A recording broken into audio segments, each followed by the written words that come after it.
A day in my life as HME student na maraming pangarap sa buhay. Sunday nga ngayon mga katokwa, kaya ayan nag-outfit check muna tayo dahil magsisimba tayo ngayong araw. So ayan nga, dahil tayo magsisimba ay naglakad na tayo upang pumunta sa ating service. So bali nga po, sa church po namin tuwing Sunday is may Sunday school po ang mga bata. Then may libreng sundo naman na po yun sa kahatid. May sarili pong service yung church para po mahatid at sundo po ang mga bata ng ligtas at maayos. So ayan nga ang aming service mga katokwa. Ayan, di nga ako pinaupo niya sa unahan. So bale, pumunta tayo sa loob at ayan ay taga-video natin dyan ay si Romeo. Maraming salamat sa pagsuporta niyo po sa akin.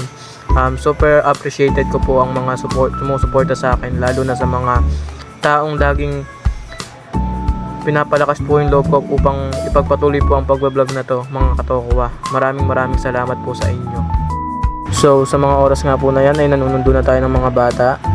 Ayan po si Lolo Willie. The Willie on the bus nga po ang tawag sa kanya minsan.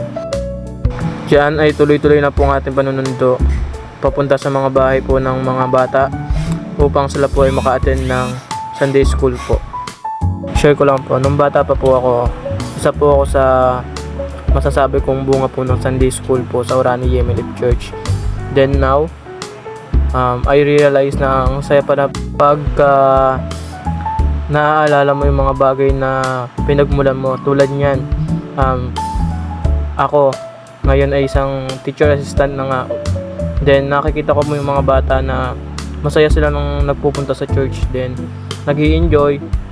Tapos sa pag-i-enjoy na yon is may natututunan din sila na naiuwi sa kanilang tahanan. So ayun nga mga katokwa, sinare ko lang yun para may ma-inspire tayong mga bata. So sa panahon po na yan ay nasundo na po natin sila Kylie. Ayun nga po, sumakay na po sila nyan. So sa mga oras nga po na yan mga katokwa ay papunta na po tayo ng Orani Yemelip Church. Nasa Apollo na po tayo nyan mga katokwa. Ayun nga mga katokwa, patuloy lang tayong bumabiyahe dyan. At ayan nga mga katokwa, malapit na tayo makarating sa Orani Yemelip Church mga katokwa. Kaya ano pa ang hinihintay nyo? Tara, let's go! So ayun nga mga katokwa, at maya maya ay nakarating na rin tayo sa Orani Yemelip Church. So dyan, binabaan na muna po namin ng mga bata dahil meron pa po tayong susundin sa Pantalan Luma mga katokwa. Kaya ayan, bumiyahe na rin kami agad. So ayan nga mga katokwa ay nasa Pantalan Luma na tayo. At dyan nga mga katokwa ay nasundo na po natin ng mga bata. Fast forward ay nagsimula ng junior worship. Then ayan mga katokwa, kasama ko naman po ang mga tech team dyan. Ayan, sila ang tech team. Ayan nga po pala ang poging pastor ng Orani Yemelip Church mga katokwa. So fast forward mga katokwa ay nag-prepare na nga po pala tayo ng food ng mga bata dyan mga katokwa.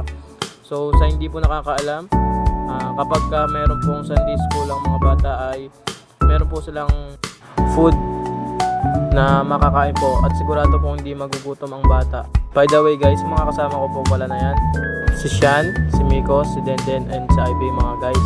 Sabi nga po nila guys, pagka naata daw sila sa vlog ko guys, sisikat na daw ako. Fast forward nga po mga katoko at nagsimula na nga po ang ating Sunday worship. So ayun nga mga katokwa, I realize na ang sarap po pala talaga magpuri sa Panginoon na buong puso at buong pagmamahal mo na iaalay sa kanya mga katokwa. So ayun nga mga katokwa, nandyan nga po pala tayo sa NKP. Nakigulo lang po tayo mga katokwa. Pero ang totoo po yan mga katokwa, dapat ay nag-check po ako ng mga attendance ng mga dumadalo ngayong Sunday mga katokwa. Pala mga katokwa, kaya nga po pala tayo napunta ng NKP room dahil dinala po natin ang tubig ni Kuya Kisleb. So ayan mga katokwa, makikita nyo po dyan ang mga bata na nag-aaral at tinuturuan ng ating kapwa teacher assistant mga katokwa. So ayan nga po pala si Jillian mga katokwa, at dyan po ay nag-emote lang po siya mga katokwa ng ganyan mga katokwa. Hala, napaka-OA naman sa ganyan na yun mga katokwa. So ayun nga mga katokwa, pagpasensya nyo na ang aking boses, nakakairita diba? So ayan mga katokwa, ay pauwi na rin tayo dyan sa mga oras na yun mga katokwa, at lalabas na rin tayo. Salamat mga katokwa, paalam!